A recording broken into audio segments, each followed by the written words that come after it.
News, ಇದು ಎಲ್ಲರಂತಲ್ಲ. ಆತ್ಮೀಯ ವೀಕ್ಷಕರೇ, ನಿಮ್ಮೆಲ್ಲರಿಗೂ ಸ್ವಾಗತವನ್ನು ಮಾಡಿ. ಗದಗದಲ್ಲಿ ಬಹುತೇಕ ದೊಡ್ಡ ಚರ್ಚೆ ಆಗ್ತಾ ಇರೋದು ರಾಜಕೀಯ ವಲಯ ಮತ್ತು ಬೇರೆ ಸಾಮಾಜಿಕವಾಗಿ ಆಡಳಿತಾತ್ಮಕವಾಗಿ ಪೂರ್ಣ ಪ್ರಮಾಣದ ಸಚಿವ ಸಂಪುಟ ಇನ್ನೂ ರಚನೆ ಆಗಿರಲಿಲ್ಲ. ಸಿದ್ದರಾಮಯ್ಯನವರು ರಾಜೀನಾಮೆ ಕೊಟ್ಟ ನಂತರ ಮುಖ್ಯಮಂತ್ರಿಯಾಗಿ ಡಿ.ಕೆ. ಶಿವಕುಮಾರ್ ಅವರು ಮುಖ್ಯಮಂತ್ರಿಯಾಗಿ ಅಧಿಕಾರ ಸ್ವೀಕಾರ ಮಾಡಿದರು. ಅವ್ರ ಜೊತೆಗೆ 13 ಸಚಿವರು ಕೂಡ ಪ್ರಮಾಣ ವಚನ ಸ್ವೀಕರಿಸಿದರು. ಇನ್ನೂ 20 ಹೆಚ್ಚು ಕಡಿಮೆ 20 ಸಚಿವರಿದ್ದಾರೆ. ಪೂರ್ಣ ಪ್ರಮಾಣದ ಸಚಿವ ಸಂಪುಟ ಆಗಿಲ್ಲ. ಇದೇ ಸಮಯದಲ್ಲಿ ಸರ್ಕಾರ ಮೊನ್ನೆ ಒಂದು ಆದೇಶ ಹೊರಡಿಸ್ತು. ಯಾವತ್ತು? 24/6/2026 ಏನು ಅಂತ ಜಿಲ್ಲಾ ಉಸ್ತುವಾರಿ ಸಚಿವರ ಪಟ್ಟಿಯನ್ನು ಬಿಡುಗಡೆ ಮಾಡಿತು. 13 ಸಚಿವರು ಕೂಡ ಬೇರೆ ಬೇರೆ ಜಿಲ್ಲೆಗಳನ್ನು ಕೊಟ್ಟಿದ್ದಾರೆ. ಹಾಗೆ ಗದಗ ಜಿಲ್ಲೆಯಲ್ಲಿ ಈಶ್ವರ್ ಖಂಡ್ರೆ ಅವರಿಗೆ ಉಸ್ತುವಾರಿ ಸಚಿವರು ಮಾಡಿದ್ದಾರೆ ಗದಗ ಜಿಲ್ಲೆ. ಇಲ್ಲಿ ಪ್ರಶ್ನೆ ಬರೋದು ಏನು ಅಂತ ಕೇಳಿದ್ರೆ, ಗದಗ ಜಿಲ್ಲಾ ಉಸ್ತುವಾರಿ ಸಚಿವರಾಗಿ ಈಶ್ವರ್ ಖಂಡ್ರೆ ನೇಮಕ ಯಾಕೆ? ಅಂದ್ರೆ ಏನು ಸಚಿವ ಸಂಪುಟ ಇನ್ನೂ ಅಷ್ಟು ಮುಂದೆ ಹೋಗುತ್ತೋ, ಅಥವಾ ನಮ್ಮ ಗದಗ ಜಿಲ್ಲೆಯಲ್ಲಿ ಯಾರಿಗೂ ಸಚಿವ ಸ್ಥಾನ ಸಿಗೋದಿಲ್ವೋ? ಇವೆಲ್ಲ ಪ್ರಶ್ನೆ ಕಾಡ್ತಾ ಇದೆ. ಕಾರಣ ಏನು ಅಂತ ಕೇಳಿದ್ರೆ, ಈಗಾಗಲೇ ಈ ತಿಂಗಳ ಅಂದ್ರೆ ಈ 10ನೇ ತಾರೀಕು ಜುಲೈ 10-15 ಒಳಗಡೆ ಎರಡನೇ ಪಟ್ಟಿ ಸಚಿವ ಸಂಪುಟದ ಎರಡನೇ ಪಟ್ಟಿ ಸಚಿವರ ಏನು ಪಟ್ಟಿ ಎರಡನೇದು ಬಿಡುಗಡೆ ಆಗತ್ತೆ ಅಂತ ಕೆಲವರು ಹೇಳ್ತಾರೆ. ಇನ್ನು ಕೆಲವರು ಪೂರ್ಣ ಪ್ರಮಾಣದ ಎಲ್ಲ ಸಚಿವರು ನೇಮಕ ಮಾಡ್ತಾರೆ ಅಂತ ಹೇಳ್ತಾರೆ. ಕಾರಣ ಏನು ಅಂದ್ರೆ, ಈ ಜುಲೈ ಮಧ್ಯಭಾಗದಲ್ಲಿ ಅಂದ್ರೆ 15ರಿಂದ 20ನೇ ತಾರೀಕು ಒಳಗಡೆ ಅಧಿವೇಶನ ಏನು ವಿಧಾನಮಂಡಲದ ಅಧಿವೇಶನ ಮಾಡುವಂತ ಒಂದು ವ್ಯವಸ್ಥೆ ಇದೆ. ಸೊ ಇಂಥ ಸಂದರ್ಭದಲ್ಲಿ ಗದಗ ಜಿಲ್ಲೆಗೆ ಈಶ್ವರ್ ಖಂಡ್ರೆ ಅವ್ರನ್ನ ಜಿಲ್ಲಾ ಉಸ್ತುವಾರಿ ಸಚಿವರಾಗಿ ನೇಮಕ ಮಾಡಿದ್ರು. ಈಗ ಆಲ್ರೆಡಿ 8 ದಿನ ಆಯ್ತು ನೇಮಕ ಮಾಡಿ, ಇನ್ನೂವರೆಗೆ ಬಂದಿಲ್ಲ ಈಶ್ವರ್ ಖಂಡ್ರೆ ಅವರು ಗದಗ ಜಿಲ್ಲೆಗೆ. ಈ ಗದಗ ಜಿಲ್ಲೆ ಹಿಂದುಳಿದ ಅಭಿವೃದ್ಧಿಯಲ್ಲಿ ಹಿಂದುಳಿದ ಜಿಲ್ಲೆ ಅಂತ ಪಟ್ಟಿಯಲ್ಲಿ ಇದೆ. ಬಹಳ ಹಿಂದುಳಿದ ಪಟ್ಟಿಯಲ್ಲಿ ಇದೆ ಗದಗ ಜಿಲ್ಲೆ. ಇಂಥ ಸಂದರ್ಭದಲ್ಲಿ ಬೇರೆ ಜಿಲ್ಲೆಯವರು ಬಂದು ಈ ಜಿಲ್ಲೆಯನ್ನು ಏನು ಉದ್ಧಾರ ಮಾಡೋಕ್ಕಾಗತ್ತೆ? ಈಗ ಒಟ್ಟು ಗದಗ ಜಿಲ್ಲೆ ಏನು ಧಾರವಾಡ ಜಿಲ್ಲೆ, ಅಖಂಡ ಧಾರವಾಡ ಜಿಲ್ಲೆಯಿಂದ 1997 ಆಗಸ್ಟ್ 24ರಂದು ಬೇರ್ಪಡಿತು. ಹೊಸ ಜಿಲ್ಲೆ ಆಗಿ ಇದು ನಾಮಕರಣ ಆಯಿತು, ಗದಗ ಜಿಲ್ಲೆ ಆಯಿತು. 1997ರಿಂದ 2026ವರೆಗೆ ಒಟ್ಟು 9 ಜನ ಜಿಲ್ಲಾ ಉಸ್ತುವಾರಿ ಸಚಿವರಾಗಿದ್ದಾರೆ. ಅದರಲ್ಲಿ 4 ಜನ ಗದಗ ಜಿಲ್ಲೆಯವರು, ಇನ್ನು ಹೊರ ಜಿಲ್ಲೆಯವರೇ 5 ಜನ. ಯಾರಪ್ಪ? ಬಾಲಚಂದ್ರ ಜಾರಕಿಹೊಳಿ, ಶ್ರೀರಾಮುಲು, ಮತ್ತೆ ಎನ್ ಮಹೇಶ್, ಜೊತೆಗೆ BC ಪಾಟೀಲ್, ಮತ್ತು ಈಗ ಈಶ್ವರ್ ಖಂಡ್ರೆ. ಇನ್ನು ನಮ್ಮ ಗದಗ ಜಿಲ್ಲೆಯವರ ಅಂದ್ರೆ SS ಪಾಟೀಲ್ರು, HK ಪಾಟೀಲ್ರು, CC ಪಾಟೀಲ್ರು, ಕಳಕಪ್ಪ ಬಂಡಿ. ನಮ್ಮ ಜಿಲ್ಲೆಯ ಉಸ್ತುವಾರಿ ಸಚಿವರ ಈ ಜಿಲ್ಲೆಯನ್ನು ಅಭಿವೃದ್ಧಿ ಮಾಡೋಕೆ ಬಹಳಷ್ಟು ಕಷ್ಟ ಇದೆ. ಇನ್ನು ಹೊರಗಿನಿಂದ ಬಂದವರು ಈ ಜಿಲ್ಲೆ ಬಗ್ಗೆ ಏನು ಗಮನ ಕೊಡ್ತಾರೆ, ಏನು ಅಭಿವೃದ್ಧಿ ಮಾಡ್ತಾರೆ? ಶ್ರೀರಾಮುಲು ಅವ್ರು ಬಂದಾಗ ಒಂದಿಷ್ಟು ಪುತ್ಥಳಿ ಅದು ಇದಿಷ್ಟ ಆಯ್ತು. ಅವಾಗ ಒಂದ್ ಸ್ವಲ್ಪ ಉಸ್ತುವಾರಿ ಸಚಿವರು ಎಲ್ಲ ಬಹಳಷ್ಟು ಆಡಳಿತದ ದರ್ಬಾರ್ ನೋಡಿದ್ವಿ. ಒಟ್ಟು ಈ ನಮ್ಮ ಜಿಲ್ಲೆ 30 ವರ್ಷ ಹತ್ತತ್ರ 9 ಮಂತ್ರಿ ಕಂಡಿದೆ. ಆದರೆ ಹಿಂದುಳಿದ ಪಟ್ಟಿಯಲ್ಲಿದೆ. ಇಲ್ಲೇನು ನಮಗೀಗ ಅಧಿಕಾರ ಅಥವಾ ಆಡಳಿತ ನಡೆಸುವ ಮುತ್ಸದ್ದಿಗಳು ಯಾರಿಲ್ವಾ? HK ಪಾಟೀಲ್ರು ಈ ಜಿಲ್ಲೆಯನ್ನ 14ರಿಂದ 15 ವರ್ಷ ಜಿಲ್ಲಾ ಉಸ್ತುವಾರಿ ಸಚಿವರಾಗಿದ್ದಾರೆ. 6-7 ಖಾತೆಗಳ ಮಂತ್ರಿಗಳಾಗಿದ್ದಾರೆ. ಅಂತಾರಾಷ್ಟ್ರೀಯ ಅವರು ರಾಷ್ಟ್ರೀಯ ಮಟ್ಟದಲ್ಲಿ ಪ್ರಶಸ್ತಿ ತಂದವರಿದ್ದಾರೆ. ಇದ್ರ ಜೊತೆಗೆ ಮಹಾರಾಷ್ಟ್ರದ ಉಸ್ತುವಾರಿ ಇದ್ರು. ಅವರು ವಿಧಾನ ಪರಿಷತ್ತಿನ ವಿರೋಧ ಪಕ್ಷ ನಾಯಕರಾಗಿದ್ರು. ಮಹಾರಾಷ್ಟ್ರ ರಾಜ್ಯದ ಉಸ್ತುವಾರಿ member, Congress working committee member ಇದ್ರು. ಮತ್ತೆ ರಾಜಕಾರಣದ ಮುತ್ಸದ್ದಿಗಳು, ಸರ್ಕಾರದ ಆಡಳಿತ ವ್ಯವಸ್ಥೆಯಲ್ಲಿ ಅನೇಕ ಸಲಹೆಗಳನ್ನು ಕೊಟ್ಟವರು. ಇಂಥ ಗಡಿ ನದಿ ವಿವಾದ ಬಂದಾಗ ಅದಕ್ಕೆ ತಡೆ ತರುವಂಥದ್ದು ಅಥವಾ ಅದಕ್ಕೆ ಸಮಂಜಸವಾದಂಥ ಕಾನೂನು ವ್ಯವಸ್ಥೆಯನ್ನು ಉಸ್ತುವಾರಿ ಸಚಿವರಿದ್ರು ಅವರು, ಗಡಿ ಮತ್ತು ನದಿ. ಇಂಥ ಒಂದು ವ್ಯವಸ್ಥೆಯಲ್ಲಿ 4 ಸಲ MLC ಆಗಿದ್ದಾರೆ, 3 ಸಲ MLA ಆಗಿದ್ದಾರೆ. ಆಮೇಲೆ ನೋಡಿ, ಮೊದಲನೇದವರು ವೀರಪ್ಪ ಮೊಯ್ಲಿ ಸರ್ಕಾರದಲ್ಲಿ ಮಂತ್ರಿ ಆಗಿದ್ರು. SM ಕೃಷ್ಣ ಸರ್ಕಾರದಲ್ಲಿ 5 ವರ್ಷ ಪರಿಪೂರ್ಣ ಮಂತ್ರಿ ಆಗಿದ್ರು. ಆಮೇಲೆ ಧರ್ಮಸಿಂಗ್ ಸರ್ಕಾರದಲ್ಲಿ ಮಂತ್ರಿ ಆಗಿದ್ರು. ಅದಾದ್ಮೇಲೆ ಸಿದ್ದರಾಮಯ್ಯನವರ ಸರ್ಕಾರದಲ್ಲಿ 5 ವರ್ಷ ಮಂತ್ರಿ ಆಗಿದ್ರು. ಅದು ಆದ್ಮೇಲೆ 2023ರಿಂದ 26ರವರೆಗೆ ಸಿದ್ದರಾಮಯ್ಯನವರು ಇರೋವರೆಗೆ ಅವ್ರು ಮಂತ್ರಿ ಆಗಿದ್ರು. ಈಗಿಲ್ಲ ಮಂತ್ರಿಗಿರಿ. D.K. ಶಿವಕುಮಾರ್ ಅವರು ಈಗ ಮುಖ್ಯಮಂತ್ರಿ ಆಗಿದ್ದಾರೆ. ಅವ್ರ ಸರ್ಕಾರ ನಮ್ಮ ಗದಗ ಜಿಲ್ಲೆಯನ್ನು ಅಸಡ್ಡೆಯಾಗಿ ತೋರುತ್ತಾ ಅಂತ ಒಂದು ಪ್ರಶ್ನೆ. ಈಗ ಗದಗ ಜಿಲ್ಲೆ ಕಾಂಗ್ರೆಸ್ನಲ್ಲಿ ಆಡಳಿತ ನಡೆಸುವಂತ ಶಕ್ತಿ ಇಲ್ವಾ? GS ಪಾಟೀಲ್ರು ಬಾರಿ MLA ಆದವರು, ಅನೇಕ ನಿಗಮಗಳ ಅಧ್ಯಕ್ಷರಾದವರು, ಆಡಳಿತದ ಅನುಭವಿಗಳು, ಜನಪರವಾದಂತ ಚಿಂತಕರು, ಯೋಜನೆಗಳನ್ನ ತರುವಲ್ಲಿ ಹೆಸರಾಗಿದ್ದಾರೆ. ಸಾವಿರಕೆರೆ ಸರ್ದಾರ್ ಅಂತ ಹೆಸರು ಪಡೆದಿದ್ದಾರೆ. ಅಂತವ್ರು ಈಗ ರೋಣದ ವಿಧಾನಸಭಾ ಕ್ಷೇತ್ರದ MLA. ಅವರು ಈಗ ಸಚಿವರಿಗೆ ಬಹಳಷ್ಟು ಪೈಪೋಟಿ ನಡೆಸಿದ್ದಾರೆ. ಈ ಕಡೆ HK ಪಾಟೀಲ್ರು ಪೈಪೋಟಿ ನಡೆಸಿದ್ದಾರೆ. ಸೊ ಇಬ್ಬರ ಜಗಳದಲ್ಲಿ ಮೂರನೇದವ್ರು ಬಂದ್ರ, ಇವರಿಬ್ಬರ ತಗದೆಯಲ್ಲಿ ಮೂರನೇದವ್ರಿಗೆ ಲಾಭ ಆಯ್ತಾ? ಇದು ಪ್ರಶ್ನೆ. ಈಗ ಗದಗ ಜಿಲ್ಲಾ ಉಸ್ತುವಾರಿ ಸಚಿವರಾಗಿ ಬರೀ ಹೆಸರಿಗೆ ಅಲ್ಲ, ಆಡಳಿತ ಮಾಡಬೇಕಾ? BC ಪಾಟೀಲ್ ಇರುವಾಗ ಏನೂ ಆಗ್ಲಿಲ್ಲ. ಬಾಲಚಂದ್ರ ಅವರು ಇರುವಾಗ ಜಾರಕಿಹೊಳಿ ಅವರು ಬರಲೇ ಇಲ್ಲ. ಅಲ್ಲೇ ಯಾವಾಗ N ಮಹೇಶ್ವರ್ ಒಂದ್ಸಲ ವಿಸಿಟ್ ಮಾಡಿದ್ರು ಅಷ್ಟೇ. ಶ್ರೀರಾಮುಲು ಅವರು ಅನಿವಾರ್ಯವಾಗಿ ಪರಿಪೂರ್ಣವಾದಂತ ಜಿಲ್ಲಾ ಉಸ್ತುವಾರಿ ಸಚಿವರಾಗಿದ್ದು ಕೆಲಸ ಮಾಡಿದ್ರು 4 ವರ್ಷ. ಇನ್ನು ಈಗ ಈಶ್ವರ ಖಂಡ್ರೆ ಅವರು ನೇಮಕಾಗಿ 8 ದಿವಸ ಆಯ್ತು. ಮಳೆ ಇಲ್ಲ, ಬೆಳೆ ಇಲ್ಲ, ರೈತರು ಕಂಗಾಲಾಗಿದ್ದಾರೆ. ಹಿಂದುಳಿದ ಪಟ್ಟಿಯಲ್ಲಿ ಇದೆ ಇದು. ಇವತ್ತಿಗೂ ಬಂದಿಲ್ಲ ಅವರು. ಜಿಲ್ಲೆ ಎಷ್ಟಿದೆ, ಎಷ್ಟು ವಿಸ್ತಾರ ಇದೆ, ಎಷ್ಟು ತಾಲೂಕುಗಳಿದೆ, ಏನು ಎತ್ತ ತಿಳ್ಕೊಳಕ್ ಇನ್ನೂ ಬಂದಿಲ್ಲ. ಬೀದರ್ದವರು, ಬೀದರ್ ಎಲ್ಲಿ, ಗದಗ ಎಲ್ಲಿ? ಸೊ ಈಗ ಹಂಗಾರೆ ನೀವು ಮುಂದಿನ ಸಚಿವ ಸಂಪುಟದೊಳಗೂ ನಮ್ ಗದಗ ಜಿಲ್ಲಾ ಕೊಡೋದಿಲ್ವಾ ಅಂತ ಇದನ್ನ ನೋಡಿದ್ರೆ ಏನ್ ಅನ್ಸುತ್ತೆ? ಕ್ವಶನ್ ಮಾರ್ಕ್ ಬರ್ತದೇ ಇಲ್ಲ. ಗದಗ ನಿಮ್ಮ ಒಳ ರಾಜಕಾರಣಕ್ಕೆ, ನಿಮ್ಮ ಒಳಗಿನ ರಾಜಕೀಯ ವ್ಯವಸ್ಥೆಗೆ ಗದಗ ಜಿಲ್ಲೆ ಬಲಿ ಕೊಡ್ತಾ ಇದ್ದಾರೆ. ಗದಗ ಜಿಲ್ಲೆನ, ಗದಗ ಜಿಲ್ಲೆ ಅವ್ರು ಟ್ಯಾಕ್ಸ್ ತುಂಬೋದಲ್ಲ, ಗದಗ ಜಿಲ್ಲೆಯೊಳಗೆ ಆಡಳಿತ ನಡೆಸುವಂತ ಶಕ್ತಿ ಇಲ್ವಾ? ಕಾಂಗ್ರೆಸ್ಸಿನ MLAಗಳಿಲ್ಲ. ಎಂತ ಮುತ್ಸದ್ದಿ ರಾಜಕಾರಣಿಗಳಿದ್ದಾರೆ ಇಬ್ರು, GS ಪಾಟೀಲ್ರು ಮತ್ತೆ HK ಪಾಟೀಲ್ರು. ಸರ್ಕಾರದ ವ್ಯವಸ್ಥೆಯಲ್ಲಿ ಮಾರ್ಗದರ್ಶನ ಮಾಡುವಷ್ಟು ಸಾಮರ್ಥ್ಯ ಇರುವಂತವ್ರು, ಸಮರ್ಥವಾಗಿರುವವರು. ಇಂಥವ್ರಿಗೆ ಯಾಕೆ ಕೊಡು? ಇನ್ನೂ ಬಿಡಪ್ಪ, ಈ ಜಿಲ್ಲೆಯಲ್ಲಿ ಕಾಂಗ್ರೆಸ್ಸಿನ MLAಗಳಿಲ್ಲ, ಇದ್ದವರು ಸರಿಯಾಗಿಲ್ಲ, ಹೊಸದಾಗಿ ಬಂದಿದ್ದಾರೆ, ಒಂದೇ ಸಲ ಆಯ್ಕೆ ಆಗಿದ್ದಾರೆ ಅಂದ್ರೆ ಅಡ್ಡಿ ಇಲ್ಲ, ಪರವಾಗಿಲ್ಲ. ಅಥವಾ ಪರಿಪೂರ್ಣವಾಗಿ ಸಚಿವ ಸಂಪುಟ ತಯಾರೇ ಆಯ್ತು, ಯಾರಿಗೂ ಕೊಡ್ಲೇ ಇಲ್ಲ, ಅವಾಗ ಜಿಲ್ಲಾ ಉಸ್ತುವಾರಿ ಕೊಡಿ. ಈಗ ನೀವು ಅವ್ರನ್ನ ಕೊಟ್ರೆ ನಮ್ಮ ಗದಗ ಜಿಲ್ಲೆ ಪರಿಸ್ಥಿತಿ ಏನು? ಇಲ್ಲಿ 3 ಮಂದಿ MLC, 4 ಮಂದಿ MLC, ಬಸವರಾಜ ಹೊರಟ್ಟಿ ಅವರು ಇದ್ದಾರೆ, ಮತ್ತೆ SV ಸಂಕನೂರ್ ಅವರು ಇದ್ದಾರೆ, ಸಲೀಂ ಅಹಮದ್ ಅವರು ಇದ್ದಾರೆ, ಪ್ರದೀಪ್ ಶೆಟ್ಟರ್ ಇದ್ದಾರೆ, 4 ಮಂದಿ MLC ಇದ್ದಾರೆ. ಇಲ್ಲಿ ಗದಗ ವಿಧಾನಸಭಾ ಕ್ಷೇತ್ರದ MLA ಯಾರು? HK ಪಾಟೀಲ್ರು. ಎಷ್ಟೊಂದು ಮುತ್ಸದ್ದಿ ನಾಯಕರವರು. ರೋಣದ MLA ಯಾರು? GS ಪಾಟೀಲ್ರು.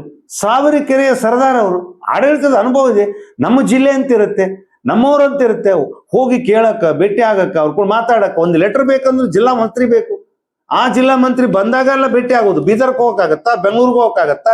ಇಲ್ಲೇ ಇವರು ಶನಿವಾರಕ್ಕೊಮ್ಮೆ, ಆದಿತ್ಯವಾರಕ್ಕೊಮ್ಮೆ ಬರ್ತಾರೆ. ಅವ್ರು ಹೆಚ್ಚಿಗೆ ಅವರು ತಮ್ಮ ಪ್ರಿಯಾರಿಟಿ ಕೊಡೋದು ತಮ್ಮ ಬೀದರ್ ಜಿಲ್ಲೆಗೆ ಕೊಡ್ತಾರೆ ಅವ್ರ ಪ್ರಿಯಾರಿಟಿ. ಈಗ ಅವ್ರ ಪ್ರಿಯಾರಿಟಿಗೆ ನಮ್ಮನ್ನ ಯಾಕೆ ಬಲಿ ಕೊಡ್ತೀರಿ? ಅವ್ರು ಅಲ್ಲಿ ಹೋಗ್ತಾರೆ ನೋಡ್ರಿ, ಇಲ್ಲಿ ಐತಿ ನೋಡ್ರಿ. ಹೌದಾ? ಮೊನ್ನೆ 24/6/2021 ಅಧಿಸೂಚನೆ ಹೊಡಿತು ಸರ್ಕಾರ. 7ನೇದು ಈಶ್ವರ ಖಂಡ್ರೆ ಗದಗ ಜಿಲ್ಲಾ ಉಸ್ತುವಾರಿ, ಬೀದರ್ ಮತ್ತು ಗದಗ. ಹೌದಾ? ಮಾರ್ಕ್ ಮಾಡಿದೀನಿ ನೋಡ್ರಿ. ಈ ವ್ಯವಸ್ಥೆ ಇದೆ ನಮ್ದು. ಈಶ್ವರ ಖಂಡ್ರೆ ಅವರು ಗದಗ ಜಿಲ್ಲಾ ಉಸ್ತುವಾರಿ ಸಚಿವರು ಮಾಡಿದ್ದಾರೆ. ನಮ್ಮ ಭಾಷೆ, ಬದುಕು, ಇಲ್ಲಿಯ ಅಭಿವೃದ್ಧಿ, ಚಿಂತನೆ, ಇಲ್ಲಿರೋ ಏನೇನು ಹಿಂದುಳಿದಿದೆ ತಿರ್ಗಾಡ್ಬೇಕಲ್ಲ, ಅವರು ಸಂಚಾರ ಮಾಡ್ಬೇಕಾ? ಸೊ ಇಂಥ ಒಂದು ವ್ಯವಸ್ಥೆ ಒಳಗಡೆ ನೀವು ಬೇರೆ ಬೇರೆ, ಇಲ್ಲಿ ಸಮರ್ಥರಿದಾರಲ್ಲ, ಅಸಮರ್ಥರಿದ್ದಾರೆ, ಆ ಮಾತು ಬೇರೆ. ಸಮರ್ಥರಿದ್ದಾರೆ, GS ಪಾಟೀಲ್ರಿಗಾರ ಕೊಡ್ರಿ, ಅಥವಾ ನೀವು HK ಪಾಟೀಲ್ರಿಗಾರ ಕೊಡ್ರಿ. ನಮ್ದು ಯಾರು ಕೊಡೋ, ಇವ್ರಿಗೆ ಕೊಡು ಅಂತ ನಾವು ಹೇಳೋದು ಇಲ್ಲೀಗ. ನಮ್ಮವ್ರಿಗೆ ಕೊಡಿ, ಗದಗ ಜಿಲ್ಲೆದವ್ರಿಗೆ ಕೊಡಿ. ನೀವು ಸಲೀಂ ಅಹಮದ್ ಅವರ ಹೆಸರು ಕೇಳಿ ಬರ್ತಾ ಇದೆ. ಏನಾಗತ್ತೆ ಇಲ್ಲಿ? ಸ್ವಲ್ಪ ಸರ್ಕಾರ ಚಿಂತನೆ ಮಾಡ್ಬೇಕಾ? ಈಗ ನೀವು ನಮ್ಮ ಗದಗ ಜಿಲ್ಲೆ ಅಸಡ್ಡೆ ತೋರಿದ್ರೆ ಹೆಂಗೆ? ಸಾತ್ವಿಕ ರಾಜಕಾರಣ ಇಲ್ಲಿ, ಉತ್ತಮವಾದಂತ ರಾಜಕಾರಣದ ವ್ಯವಸ್ಥೆಯಲ್ಲಿ KS ಪಾಟೀಲ್ರು ಅವಾಗೆಲ್ಲ ಅವರು ಕೂಡ ಗದಗ ಆಳಿದವರು. ಅಖಂಡ ಧಾರವಾಡ ಡಿಸ್ಟಿಕ್ ಇತ್ತು. BR ಯಾವಗಲ್ರವರು ಅಖಂಡ ಧಾರವಾಡ ಜಿಲ್ಲಾ ಇದ್ದಾಗ BR ಯಾವಗಲ್ರು ಗ್ರಾಮೀಣ ಮತ್ತು ಪಂಚಾಯತ್ ರಾಜ್ ಸಚಿವರಾಗಿದ್ರು, ಮತ್ತೆ ಡೆಪ್ಯೂಟಿ ಸ್ಪೀಕರ್ ಆಗಿದ್ರು. ದೊಡ್ಡ ಹೆಸರಿದೆ ರೀ ಇಲ್ಲಿ ಗದಗಿನ ರಾಜಕೀಯ ವ್ಯವಸ್ಥೆಯಲ್ಲಿ. HK ಪಾಟೀಲ್ರು 14 ವರ್ಷ ಉಸ್ತುವಾರಿ ಸಚಿವರು. ಇಲ್ಲಿ 17-18 ವರ್ಷ ಅವರು ಸಚಿವರಾಗಿದ್ದಾರೆ. ಮುಖ್ಯಮಂತ್ರಿ ಆಗುವಂತ ಒಂದು ಶಕ್ತಿ ಇದೆ, ಸಚಿವರಾಗುವಂತ ಯೋಗ್ಯತೆ GS ಪಾಟೀಲ್ರಿಗಿದೆ. ಯಾಕೆ ಕೊಡಬಾರ್ದು ಅವ್ರಿಗೆ? ಇವ್ರನ್ನ ಯಾಕೆ ಹೊರಗಿನಿಂದ ತಂದು ಹಾಕ್ತಾರೆ ಇಲ್ಲಿ? ಅಂದ್ರೆ ಮಲ್ತಾಯಿ ಧೋರಣೆ ಕಾಣ್ತಾ ಇದ್ದೀರಿ ಗದಗ ಜಿಲ್ಲೆ.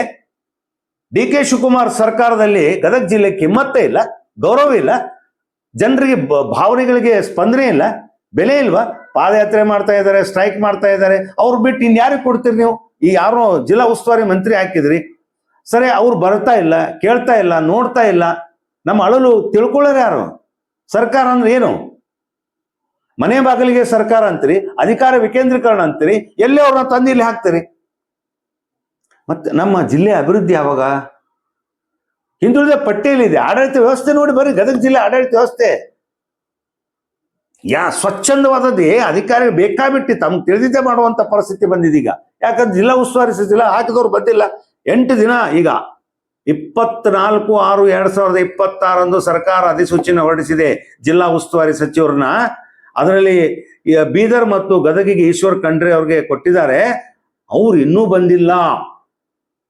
ಇಲ್ಲಿ ಸಿಇಒ ಇಲ್ಲ, ಗದಗ ಜಿಲ್ಲಾ ಪಂಚಾಯತಿ ಸಿಇಒ ಇಲ್ಲ, ಬಹಳ ಇಲಾಖೆಗಳಿಗೆ ಅಧಿಕಾರಿಗಳ ಎಲ್ಲ ಪ್ರಭಾರಿಗಳು ದುಬಾರಿ ಆಗಿಬಿಟ್ಟಿದೆ ಆಡಳಿತಕ್ಕಿದು.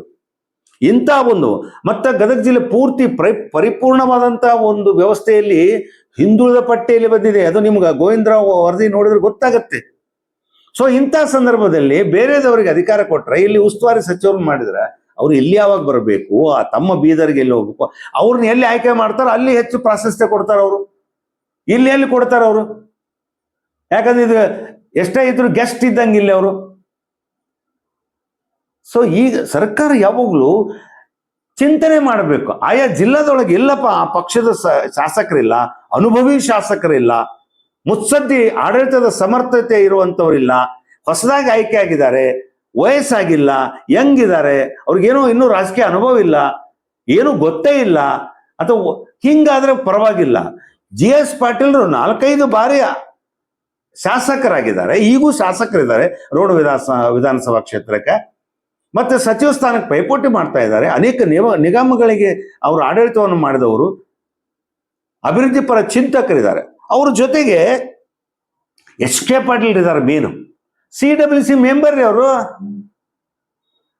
ಕಾಂಗ್ರೆಸ್ ಅಖಿಲ ಭಾರತ ಕಾಂಗ್ರೆಸ್ ಸಮಿತಿ ಹೇಳೋದೀಗ ವರ್ಕಿಂಗ್ ಕಮಿಟಿ ಆ ಸದಸ್ಯರು. ಮಹಾರಾಷ್ಟ್ರ ರಾಜ್ಯದ ಉಸ್ತುವಾರಿ ಉಸ್ತುವಾರಿ ಇದ್ರು ಅವರು, ಕಾಂಗ್ರೆಸ್ ಇದ್ದು ಅಂಥವ್ರು. ವಿಧಾನ ಪರಿಷತ್ತಿನ ವಿರೋಧ ಪಕ್ಷ ನಾಯಕರು, 5-6 ಇಲಾಖೆಗಳಿಗೆ ಜೀವ ಕೊಟ್ಟವರು, ಮುತ್ಸದ್ದಿ ರಾಜಕಾರಣಿಗಳು, ಬಹಳ ಬಹುದೊಡ್ಡ ಯೋಜನೆಗಳನ್ನು ತರೋರು, ಅಂಥವ್ರು ಇದ್ದಾರೆ ಇಲ್ಲಿ.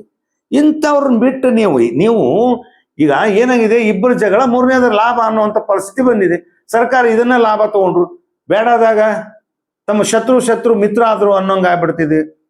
DK ಶಿವಕುಮಾರ್ ಸರ್ಕಾರದಲ್ಲಿ ಈ ರೀತಿ ಅಸಡ್ಡೆ ಆಗ್ತವ್ರು. ಇರೋದು 2 ವರ್ಷ ಇದೆಯಾ ಆಡಳಿತ, ಅಷ್ಟೇ 3 ವರ್ಷ ಮಾಡಿದ್ದು ಅಷ್ಟ್ರಾಗೈತಿ. ಇಲ್ಲಿ ನಿಮ್ಮ ಸರ್ಕಾರದ ವ್ಯವಸ್ಥೆ ಗ್ಯಾರಂಟಿ ಯೋಜನೆ ಒಳಗೆ ಹೋಗಿ ಅಭಿವೃದ್ಧಿನೇ ಇಲ್ಲ. ಈಗ DK ಶಿವಕುಮಾರ್ ಅವರು ನಾ ಹಾಗೆ ಮಾಡ್ತೀನಿ, ಹೀಗೆ ಮಾಡ್ತೀನಿ, ಸರ್ಕಾರ ನೇಮಕಾತಿಗಳು ಇವೆಲ್ಲ ಇದಾವು, ಗ್ರಾಮೀಣ ಮಟ್ಟದಲ್ಲಿ ಹಿಂಗೆ ಮಾಡೋಣ, ಹಂಗೆ ಮಾಡೋಣ, ಒಳ್ಳೆ ಯೋಜನೆಗಳನ್ನು ಮಾಡುವಾಗ ಆ ಜಿಲ್ಲೆಯ ಉಸ್ತುವಾರಿ ಸಚಿವರು ಅವರೇ ಇದ್ರ, ಆ ಜಿಲ್ಲೆದವರ ಇದ್ರ, ಅವ್ರಿಗೆ ಮನಿದು ಹಕೀಕತ್ ಗೊತ್ತಿರುತ್ತೆ. ಬೇರೆ ಮನೆಗೆ ನಮ್ಮ ಮನೆಗೆ ಇನ್ನೊಬ್ಬ ಯಜಮಾನಾಗಿ ಬಂದ್ರೆ ಅವ್ರಿಗೇನು ಗೊತ್ತಿರುತ್ತೆ? ನಾವು ಹೇಳಿದ್ದನ್ನ ಅವ್ರು ಎಲ್ಲಿ ಕೇಳ್ತಾರೆ? ಅವ್ರದೇ ನಡೆಸ್ತಾರೆ. ಇಲ್ಲಿ ಈಗ ಹಣೆ ಬರ ಗೊತ್ತಿದೆಯಲ್ಲ, 5 ಮಂದಿ ಜಿಲ್ಲಾ ಉಸ್ತುವಾರಿ ಸಚಿವರು ಹೊರಗೆ ಜಿಲ್ಲೆಯವರು, ಬಾಲಚಂದ್ರ ಜಾರಕಿಹೊಳಿ, ಶ್ರೀರಾಮುಲು, N ಮಹೇಶ್, BC ಪಾಟೀಲ್, ಈಗ ಈಶ್ವರ್ ಖಂಡ್ರೆ. ಸೊ ಇದು ಒಳ್ಳೆಯದಲ್ಲ. ಸೊ ಅದಕ್ಕೆ ನೀವು DK ಶಿವಕುಮಾರ್ ಅವರು ಗದಗ ಜಿಲ್ಲೆ ಬಗ್ಗೆ ಗೊತ್ತಿದ್ದವರು. ಅದಕ್ಕೆ ಇಲ್ಲಿ ನೀವು GS ಪಾಟೀಲ್ರಿಗೆ ಕೊಡ್ರಿ, ಅಭ್ಯಂತರ ಇಲ್ಲ. SK ಪಾಟೀಲ್ರಿಗೆ ಕೊಡ್ರಿ, ಅಭ್ಯಂತರ ಇಲ್ಲ. ಇಲ್ಲ ಇನ್ಯಾರಿಗಾರು ಕೊಡ್ರಿ, ಅದು ಇಲ್ಲಿಯವ್ರಿಗೆ ಕೊಡ್ರಿ, ಅನುಭವಿಸ್ತರಿಗೆ ಕೊಡ್ರಿ, ಮುತ್ಸದ್ದಿ ಕೊಡ್ರಿ. ಇಡೀ ಸರ್ಕಾರಕ್ಕೆ ಸಲಹೆ ಕೊಡುವಂಥವ್ರು ಇದಾರೆ ಇಲ್ಲಿ ನಮ್ಮಲ್ಲಿ. SK ಪಾಟೀಲ್ರು, GS ಪಾಟೀಲ್ರು, ಇವ್ರನ್ನ ಬಿಟ್ಟು ನೀವು ಬೇರೆ ಜಿಲ್ಲೆಯವ್ರನ್ನ ತಗೊಂಬಂದು ಇಲ್ಲಿ ಹಾಕಿದ್ರಿ ಈ ಅಭಿವೃದ್ಧಿ ಹಂಗಾಗ್ಬೇಕ್ರಿ? ಇದು ಅಸಡ್ಡೆ ತೋರೋದು ಸರಿಯಲ್ಲ. ಇದು ನಿಮ್ಮ ಒಳ ರಾಜಕೀಯ ಜಗಳಿಗೆ ಏನಿದು ಒಳಮರ್ಮ, ನಿಮ್ದು ಒಳ ಚಿಂತನೆ ಏನು ನಡೆದಿದೆ? What is going on? ಯಾಕೆ ಹಿಂಗ್ಯಾಕ? ನಾವೇನು ಊಟದೇಲೇನಾ ತಿಂದು ಬೀಸಾಡಾಕ? ಸೊ ಈ ಬಗ್ಗೆ ಸರ್ಕಾರ ಚಿಂತನೆ ಮಾಡಬೇಕು. ಬೇರೆ ಜಿಲ್ಲೆಯವರು ಉಸ್ತುವಾರಿ ಸಚಿವರು ಆಗಲಿಕ್ಕೆ ಅಗತ್ಯ ಇಲ್ಲ.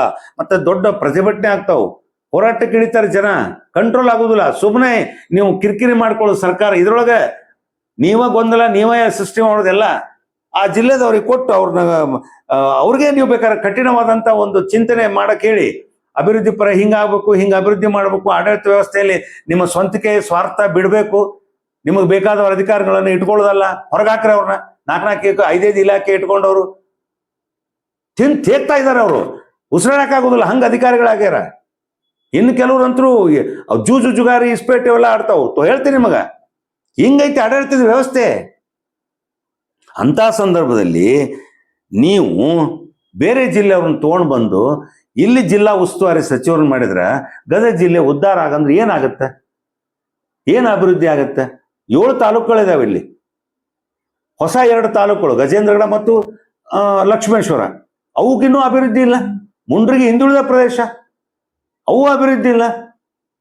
ಗದಗದಲ್ಲಿ ಸಮರ್ಪಕವಾದಂಥ ಒಳಚರಂಡಿ, ಕುಡಿಯ ನೀರನ್ನು, ಮಗದೊಂದು ಮೂಲ ಸೌಕರ್ಯಗಳು ಇವು ಸಿಗ್ತಾ ಇಲ್ಲ. ಇಂಥ ಸಂದರ್ಭದ ವ್ಯವಸ್ಥೆ ಒಳಗೆ ಅಲ್ಲಿ ನಗರಸಭೆ ಅವರು 35 ಮಂದಿ, ಅವರು ಇಂದೂರು ಎಲ್ಲ ಏನು ಸ್ವಚ್ಛ ಸುಧಾರಣೆ ಆಡಳಿತ ಸುಧಾರಿಸುವಂತ ಟ್ರೈನಿಂಗ್ ತರಕ್ ಹೋಗ್ಯಾರ. ಅವರು ಎಷ್ಟು ದುಡ್ಡು ಅದು ಏನ್ತಾನ ಯಪ್ಪ, ಕೇಳೋರಿಲ್ಲ. ಸೊ ಇಂಥ ವ್ಯವಸ್ಥೆ ಒಳಗಡೆ ಬೇರೆ ಜಿಲ್ಲೆಯವ್ರನ್ನ ಉಸ್ತುವಾರಿ ಸಚಿವರು ಮಾಡಿದ್ರೆ ಗದಗ ಜಿಲ್ಲೆ ಇನ್ನಷ್ಟು ಮತ್ತಷ್ಟು ಹಿಂದೆ ಹೋಗುತ್ತೆ. ಅದಕ್ಕೆ DK ಶಿವಕುಮಾರ್ ಅವರು ಬಹಳಷ್ಟು ಅಭಿವೃದ್ಧಿ ಪರ ಚಿಂತನೆ ಮಾಡ್ತಾ ಇದ್ದಾರೆ. 2028ರ ಚುನಾವಣೆ ಗುರಿಯನ್ನು ಇಟ್ಕೊಂಡಿದ್ದಾರೆ. ಈ ಬಗ್ಗೆ ಎಚ್ಚೆತ್ಕೊಂಡು ಉತ್ತರ ಕರ್ನಾಟಕ ಬಹಳ ಹಿಂದುಳಿದಿದೆ, ಅದರಲ್ಲಿ ಉತ್ತರ ಕರ್ನಾಟಕದಲ್ಲಿ ಗದಗ ಜಿಲ್ಲೆ ಒಂದು. ಈ ಗದಗ ಜಿಲ್ಲೆಯ ಅಭಿವೃದ್ಧಿ ಆಗ್ಬೇಕಂದ್ರೆ ಗದಗ ಜಿಲ್ಲೆಯ MLAಗಳನ್ನೇ ಮಂತ್ರಿ ಮಾಡಿ, ಅವ್ರಿಗೆ ಉಸ್ತುವಾರಿ ಮಾಡಿ ಅಂದಾಗ ಏನಾದರೂ ಈ ಜಿಲ್ಲೆಯ ಆಡಳಿತದ ಹಿಡಿತ ಇರುತ್ತೆ. ಜನ ಸಚಿವರನ್ನ ಭೇಟಿ ಆಗಾಗತ್ತೆ, ತಮ್ಮ ಅಳಿಲು ನೋವು ನಲಿವು ಎಲ್ಲ ತೋಡ್ಕೊಳಕ್ಕಾಗತ್ತೆ. ಅಭಿವೃದ್ಧಿ ಬಗ್ಗೆ ಇನ್ನಷ್ಟು ಮತ್ತಷ್ಟು ಚಿಂತನೆಯನ್ನು ಮಾಡೋಕ್ಕಾಗತ್ತೆ. ಆಡಳಿತ ವ್ಯವಸ್ಥೆ ಸುಗಮವಾಗಿ ಸಾಗಲಿಕ್ಕೆ ಸಾಧ್ಯತೆ ಇರುತ್ತೆ. ಭಯ ಇರುತ್ತೆ, ಆತಂಕ ಇರುತ್ತೆ.